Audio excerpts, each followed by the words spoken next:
chicos, soy Ana, soy de China. Estudio en UPCLI desde hace 9 meses. Para mí aprender un nuevo idioma es como un beso a tu cabeza desde una tierra conocida.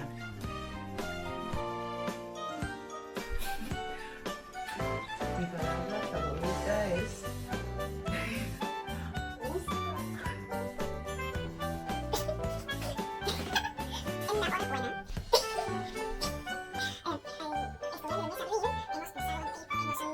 tus textos de concurso literario de San Jordi.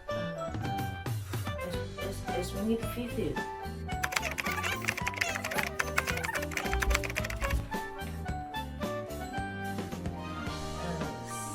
Satisfecha, disfrutada y...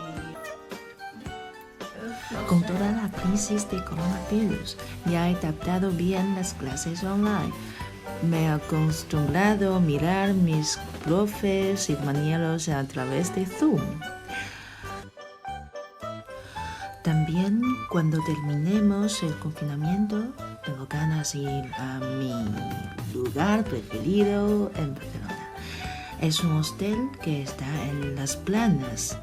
Allí trabajan los discapacitados. Por eso transforman ayudar como consumir.